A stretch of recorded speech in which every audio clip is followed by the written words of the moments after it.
ಇಂತಿ ನಿಮ್ಮ ರಮೇಶ್.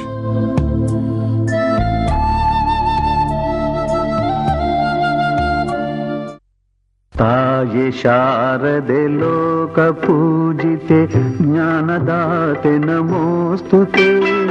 ತಾಯಿ ಶಾರದೆ ಲೋಕ ಪೂಜಿತೆ ಜ್ಞಾನದಾತೆ ನಮೋಸ್ತುತೆ. ಪ್ರೇಮದಿಂದಲಿ ಸಲಹು ಮಾತೆ ನೀಡು ಸನ್ಮತಿ ಸೌಖ್ಯದಾತೆ. ಪ್ರೇಮದಿಂದಲೇ ಸಲಹು ಮಾತೆ ನೀಡು ಸನ್ಮತಿ ಸೌಖ್ಯದಾತೆ. ತಾಯಿ ಶಾರದೆ ಲೋಕ ಪೂಜಿತೆ ಜ್ಞಾನದಾತೆ ನಮೋಸ್ತುತೆ. ಒಬ್ಬ ಗುರು, ಒಬ್ಬ ಶಿಷ್ಯ. ಶಿಷ್ಯನಿಗೆ ಗುರುನೇ ಸರ್ವಸ್ವ. ಗುರು ಹೇಳಿದ್ದೇ ವೇದವಾಕ್ಯ. ಗುರು ಹೇಳಿದ್ರು ಅಂತ ಬೆಳಗ್ಗೆದ್ದು ಅವನು ತನ್ನ ಸ್ವಚ್ಛವಾಗಿ ಇಟ್ಕೊಳ್ಳೋದೇನು, ಸ್ನಾನ ಮಾಡೋದೇನು, ಪೂಜೆ ಪುನಸ್ಕಾರ ಏನು, ಎಲ್ಲದಕ್ಕಿಂತ ಗುರುಗಳು ಹೇಳಿದ್ರು ಅಂತ ಅಪ್ಪಟ ಬ್ರಹ್ಮಚಾರಿ ಆಗಿದ್ದ. ಹೆಣ್ಮಕ್ಳು ಅಂದರೆ ತಲೆ ಎತ್ತು ನೋಡ್ತಾ ಇರಲಿಲ್ಲ. ಈ ಗುರು ಶಿಷ್ಯ ಇಬ್ಬರು ಭಾರತ ದರ್ಶನಕ್ಕೆ ಹೊರಟರು. ನದಿ ತೀರದಲ್ಲಿ ನಿಂತಿದ್ದಾರೆ. ಪಕ್ಕದಲ್ಲಿ ಒಂದು ಸುಂದರವಾದ ಹುಡುಗಿ. ಅವಳ ಕಣ್ಗಳು ಏನು, ಅವಳು ಮೂಗೇನು, ಅವಳ ಮೈ ಮಾಟ ಏನು, ಶಿಷ್ಯನು ನೋಡಬೇಕು ಅನ್ನಿಸ್ತಾ ಇದೆ. ಆದರೆ ನಾನು ಅಪ್ಪಟ ಬ್ರಹ್ಮಚಾರಿ ಅಂತ ಹಾಗೇ ಇದ್ದ. ಆ ಹುಡುಗಿ ನದಿ ದಾಟಬೇಕು. ಹೊಸ ಬಟ್ಟೆ ಹಾಕ್ಕೊಂಡಿದ್ದಾಳೆ. ಎಲ್ಲಿ ಬಟ್ಟೆ ಒದ್ದೆ ಆಗ್ಬಿಡುತ್ತೋ ಒಂದು ಭಯ. ಶಿಷ್ಯನ ಹತ್ರ ಬಂದರು. ನನ್ನ ಹತ್ರ ಮಾತಾಡ್ಬಿಡಿ, ನಾನು ಅಪ್ಪಟ ಬ್ರಹ್ಮಚಾರಿ, ಸ್ವಲ್ಪ ದೂರನೇ ಇರಿ ಅಂದ್ಬಿಟ್ಟ. ಹುಡುಗಿ ಗುರುಗಳ ಹತ್ರ ಹೋದರು. ನಾನು ನದಿ ದಾಟಬೇಕು, ಬಟ್ಟೆ ಒದ್ದೆ ಆಗ್ಬಿಡುತ್ತೋ ಅನ್ನೋ ಭಯ. ಗುರುಗಳು ಹಾಂ ಬನ್ನಿ ಅಂಥೇಳಿ ಅವಳನ್ನ ಹೆಗಲ ಮೇಲೆ ಕೂರಿಸ್ಕೊಂಡು ನದಿ ದಾಟಿ ದಡದಲ್ಲಿ ಬಿಟ್ಬಿಟ್ರು. ಶಿಷ್ಯನಿಗೆ ಉರಿದೋಯ್ತು. ಗುರುಗಳ ಬಗ್ಗೆ ಗೌರವನೇ ಕಮ್ಮಿ ಆಗೋಯ್ತು. ನಮಗೆಲ್ಲ ಬ್ರಹ್ಮಚಾರಿ ಆಗಿರೋ ಅಂದ್ರು ಇದೇನಿದು, ಹೆಗಲ ಮೇಲೆ ಕೂರಿಸ್ಕೊಂಡು ಹೋಗ್ತಿದ್ದಾರೆ ಅಂತ. ಆ ಕಡೆ ಹೋದ. ಗುರುಗಳ ಹತ್ರ ಕೇಳಬೇಕು ಅಂತ ಅಂದ್ಕೊಂಡ.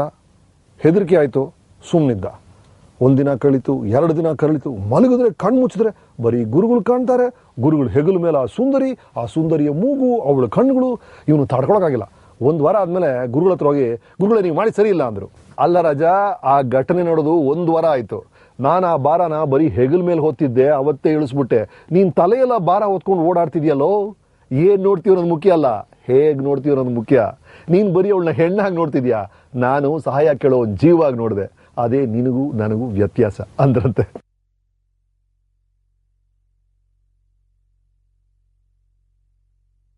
ಗುರು ಅಂದರೆ ಪಾಠಗಳನ್ನು ಹೇಳ್ಕೊಡೋದ್ರ ಜೊತೆಗೆ ನಮ್ಮ ತಲೆಯಲ್ಲಿರೋ ಬೇಡದೇ ಇರೋ ಭಾರಗಳನ್ನೆಲ್ಲ ಇಳಿಸಿ, ಈ ಗೊಂದಲಗಳು, ಜೇಡರ ಬಲಗಳನ್ನೆಲ್ಲ ತೆಗೆದು ಮನಸ್ಸನ್ನು ಹಗುರ ಮಾಡಿ ಸರಿಯಾದ ದಾರಿ ತೋರಿಸೋಣ. ಈ ವಾರ ಗುರು ಅನ್ನೋ ಒಂದು ಪದ ಇಟ್ಕೊಂಡು ಊರೆಲ್ಲ ಸುತ್ತಿದೀವಿ ನೋಡಿ. ನನ್ನ ಏಜು 89. ಇದೇ ನನಗೆಲ್ಲ ಪಾಠ ಕಲಿಸಿಕೊಟ್ಟಿದೆ. ವಯಸ್ಸೇ ನನ್ನ ಗುರು.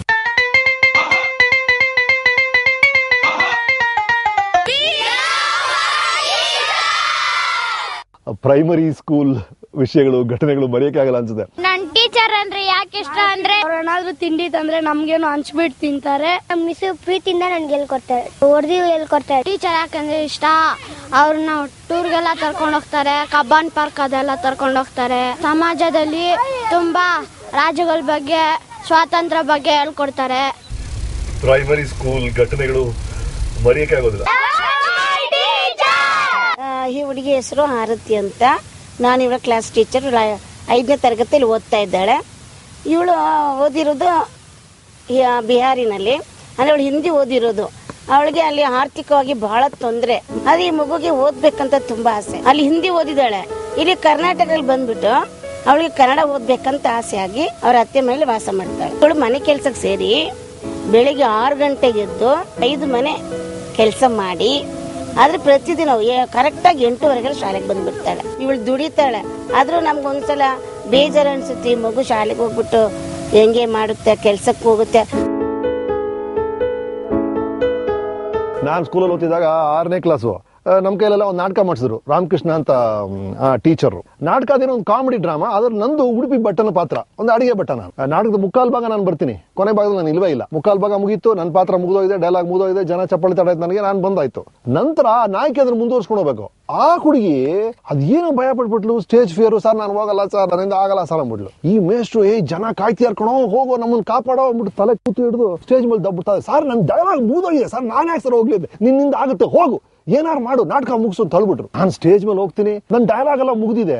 ಉಡುಪಿ ಬಟ್ಟ ಬೇರೆ, ನಮ್ಗೆ ಬೆಂಗಳೂರು ಭಾಷೆನೇ ಸರಿಗೆ ಬರಲ್ಲ, ಇನ್ನು ಉಡುಪಿ ಭಾಷೆ ಬೇರೆ ಮಾತಾಡಬೇಕು. ಸೊ ನಮಗೆ ಬಂದಿದ್ದು ಉಡುಪಿ ಭಾಷೆ ಅಲ್ಲ, ಅದೇನೋ ಮಾತಾಡಿ ಅದೊಂಥರ ಕಾಮಿಡಿ ಆಗೋದು. ಜನಕ್ಕೆ ಜನ ಬಿದ್ದು ನಗ್ತಾ ಇದಾರೆ, ಅವ್ರಿಗೆ ಬಹಳ ಇಷ್ಟ ಆಗೋದು ಡ್ರಾಮಾ, ಎಲ್ಲ ಚಪ್ಪಾಳೆ ತರ್ತಿದ್ದಾರೆ. ಆವತ್ತು ರಾಮಕೃಷ್ಣ ಮಾಸ್ಟರ್ ಬೆನ್ ತಟ್ಟಿದ್ರು, ನೋಡಿ ನಿನ್ಗೆ ಇಲ್ಲೇನೋ ಒಂದು ಭವಿಷ್ಯ ಇದೆ, ಬಿಡಬೇಡ ಅಂತ ಹೇಳಿದ್ರು. ಹಾಗಾಗಿ ಆ ಬೆನ್ ತಟ್ಟಿದ್ದು ಇವತ್ತರೂ ನಮ್ಮನ್ನ ಇಷ್ಟು ದೂರ ಕರ್ಕೊಂಡ್ ಬಂದಿದೆ ಅನ್ಸುತ್ತೆ. ಆ ವಯಸ್ಸಲ್ಲಿ ನಮಗೆ ಬೆನ್ ತಟ್ಟುವಂತ ಟೀಚರ್ಸ್ ಬಹಳ ಬಹಳ ಮುಖ್ಯ ಅನ್ಸುತ್ತೆ. ಬೆನ್ ತಟ್ಟಿ ಪ್ರೋತ್ಸಾಹ ಮಾಡಿದವರು ನನ್ನ ಹೈಸ್ಕೂಲ್ ಇದ್ದಂತ ಒಬ್ಬ ಮೇಷ್ಟ್ರು. ಅವರು ಒಂದು NCERT ಒಂದು ಕಾರ್ಯಕ್ರಮ ಆಯ್ತು ಅಲ್ಮೋರಾದಲ್ಲಿ, ಅದು 1 ತಿಂಗಳ ಕಾರ್ಯಕ್ರಮ. ಅದಕ್ಕೆ ಹೋಗಬೇಕು ಅಂದಾಗ ಇಡೀ ಕರ್ನಾಟಕದಿಂದ 5 ಜನ ಸೆಲೆಕ್ಟ್ ಮಾಡಿದ್ರು, ಅದ್ರಲ್ಲಿ ನಾನೊಬ್ಬ ಸೆಲೆಕ್ಟ್ ಆಗಿದ್ದೆ. ಅವರು ಬಂದು ನಮ್ಮ ತಂದೆಯವ್ರು ಹೇಳಿದ್ರು, ನೋಡಿ ನಿಮ್ಮ ಮಗನ್ ಕಳಿಸ್ಕೊಡಿ, ಕಾರ್ಯಕ್ರಮಕ್ಕೆ ಹೋಗ್ಲಿ, ಅವ್ನಿಗೆ ತುಂಬಾ ಒಳ್ಳೆ ಭವಿಷ್ಯ ಸಿಗತ್ತಲ್ಲಿ, ಒಳ್ಳೆ ಎಕ್ಸ್ಪೋಜರ್ ಸಿಗುತ್ತೆ, ಹೋಗಿ ಬರ್ಲಿ ಅಂತ. ಆ 1 ತಿಂಗಳ ಕಾಲ it was national integration camp by NCERT. ಅಲ್ಲಿ ಇಡೀ ದೇಶದಿಂದ ಎಲ್ಲಾ ಮಕ್ಕಳು ಬಂದಿದ್ರು. ಆ ಎಲ್ಲಾ ಕಾರ್ಯಕ್ರಮದಲ್ಲಿ ಭಾಗವಹಿಸಿದ್ದು, ಅಲ್ಲಿ ಎಲ್ಲ ಅವ್ರ ಜೊತೆ ನಮ್ಮ ಪರಸ್ಪರ ನಮ್ಮ ಕಲ್ಚರ್ ಅನ್ನ ಸಂಸ್ಕಾರ ಹಂಚ್ಕೊಂಡಿದ್ದು ನನಗೆ ಇವತ್ತಿಗೂ ಹಸರಾಗಿದೆ ನನ್ನ ಜೀವನದಲ್ಲಿ. ಕೆಲ್ಸಕ್ಕೆ ಸೇರಿದ ಮೇಲೆ ಒಬ್ಬ ಗುರು ಸಿಕ್ಕಿದ್ರು. ಫಸ್ಟ್ ಸುಬ್ರಹ್ಮಣ್ಯಯ್ಯರ್ ಅಂತ ಅವ್ರ ಹೆಸರು. ಮೂರ್ತಿ ಚಿಕ್ಕದಾರು, ಕೀರ್ತಿ ದೊಡ್ಡದು ಅಂತ ಬಹಳ ಕುಳ್ಳು ಮನುಷ್ಯ. ಆದರೆ ಬ್ರಿಟಿಷ್ ಕಾಲದ MA ಓದಿದವರು ಅವರು. ಅವರೇ ನನಗೆ ಒಂಥರ ಕೆಲಸದಲ್ಲಿ ಮುಂದೆ ಬರೋಕ್ಕೆ ಗುರುಗಳು ಅಂತ ಹೇಳ್ಬೋದು ಅವ್ರನ್ನ. ಅವರು ನಾನು 3ನೇ ದಿವಸ ಏನಾಯ್ತು, ಒಂದು ಗೌರ್ಮೆಂಟ್ ಆರ್ಡರ್ ಹಾಕಿದೆ ನಾನು. ಅವ್ರಿಗೆ ಹೋಯ್ತು ಅಪ್ರೂವಲ್ಗೆ. ಆವಾಗ ಅವರು ಜವಾನನ ಕೈಯಲ್ಲಿ ಹೇಳಿ ಕಳಿಸಿದ್ದಾರೆ, ಇದು ಯಾರು ಹಾಕಿದ್ದು ಅವ್ರು ಕರ್ಕೊಂಬಾ ಅಂತ. ಸರಿ, ನನಗೆ ಹೋಗೋದಕ್ಕೆ ಭಯ. ಹೊಸಬ ಕಾಲೇಜಿಂದ ಹುಡುಗ, ಏನೋ ಆಫೀಸರ್ ಹತ್ರ ಹೋಗ್ಬೇಕಂದ್ರೆ ಭಯ. ಬಾಗಿಲಲ್ಲಿ ನಿಂತ್ಕೊಂಡು ಸರಿ ಒಳಗೆ ಬರ್ಬೋದಾ ಅಂತ ಕೇಳಿದೆ. ಕಮೇನ್ ಅಂದರು. ಅಂದರೆ ಇಲ್ಲಿ ಬನ್ನಿರಿ. ಆಮೇಲೆ ಅವ್ರ ಹತ್ರಕ್ಕೆ ಹೋದೆ, ಟೇಬಲ್ ಸುತ್ಕೊಂಡು ಕೂತ್ಕೊಳ್ಳಿ ಕೂಡ್ಸಿದ್ರು ಪಕ್ಕದಲ್ಲಿ. ನಡ್ಕೊಂಡೇ ಕೂತ್ಕೊಂಡಾದ್ಮೇಲೆ ಹಾಗೆ ನೋಡ್ಬಿಟ್ಟು, ನೀವೇ ಹಾಕಿದ್ದು ಅಂದ್ರು. ಹೌದು ಸರ್, ನಾನೇ ಸರ್. Very good. ಹಳೆ ಹೆಗ್ಗಣಗಳಿದಾವೆ, 10 ವರ್ಷ ಆದ್ರೂ ಏನು ಪ್ರಯೋಜನ ಇಲ್ಲ, ನೀವು ಮುಂದಕ್ಕೆ ಬರ್ತೀರಿ. ನಾನು ಓದಿದ್ದು ನ್ಯಾಷನಲ್ ಹೈಸ್ಕೂಲ್ ಬಸವನಗುಡಿ. ಅಲ್ಲಿ ಕೆ ಮೀನಾಕ್ಷಿ ಅಂತ ಒಂದು ಟೀಚರ್, ನಮ್ಮ favourite teacher, social studies teacher ಅವರು. ಈಗ ನೀವು ನಮ್ದು ಗ್ರೂಪ್ ಫೋಟೋ ಎಲ್ಲ ನೋಡಿದ್ರೆ ನಾನು ಟೀಚರ್ ಪಕ್ಕ ಕೂತ್ಕೊಂಡಿದ್ದೀನಿ. ನಾವೆಲ್ಲ ಪೆಟ್ಟು ಟೀಚರ್ಗೆ. ಇವ್ರು 8th ಸ್ಟ್ಯಾಂಡರ್ಡ್ ಇದ್ದಾಗ ಫಸ್ಟ್ ಟೈಮು ಈ ಡಿಬೇಟ್ ಕಾಂಟೆಸ್ಟ್ಗೆ ಅಂತ ನನ್ನ ಹೆಸರನ್ನ ಹೇಳಿ ನನಗೆ ಬ್ಯಾಂಗ್ಳೂರ್ ಹೈಸ್ಕೂಲ್ಗೆ ಡಿಬೇಟ್ ಕಳ್ಸಿದ್ರು. ನಮ್ಗೆ ಡಿಬೇಟ್ ಅಂದ್ರೆ ಏನು ಅಂತ ಗೊತ್ತಿಲ್ಲ. ಅವರೇ ಹೇಳಿದ್ರು, ನೋಡಿ ಏನಿಲ್ಲ ಕಣ, ಅವ್ರೊಂದು ಸಬ್ಜೆಕ್ಟ್ ಕೊಡ್ತಾರೆ, ಒಬ್ರು ಫಾರ್ ಮಾತಾಡಬೇಕು, ಒಬ್ರು ವಿರೋಧವಾಗಿ ಮಾತಾಡಬೇಕು, ನಾನೆಲ್ಲ ಬರ್ಕೊಡ್ತೀನಿ, ನೀನು ಗಟ್ಟೊಡ್ದೋಗಿ ಹೊಡೆದ್ಬಿಡು ಅಂದ್ರು. ಸೊ ಅವ್ರು ಬರ್ಕೊಟ್ಟು ನಾವು ಗಟ್ಟೊಡ್ದೋಗಿ ಹೊಡೆದ್ವಿ. ಏನೋ ಫಸ್ಟ್ ಟೈಮ್ ನಮ್ಮ ಕೈಯಲ್ಲಿ ಕಪ್ ಸಿಕ್ತು. ಆ ಥರ ಏನೋ ಫಸ್ಟ್ ಟೈಮ್ ನಮ್ಮ ಸ್ಟೇಜ್ ಹೋಗಿದ್ದು, ಅಲ್ಲಿ ಮೈಕ್ನ ಫೇಸ್ ಮಾಡಿದ್ದು, ಎಲ್ಲದೂ ಕಾರಣ ಒಂದು ಟೀಚರ್. ದಿಢೀರಂತ ಮೊನ್ನೆ ಹೋದ ವರ್ಷ ಒಂದು email, I am K Meenakshi, your high school teacher, do you remember me ಅಂತ.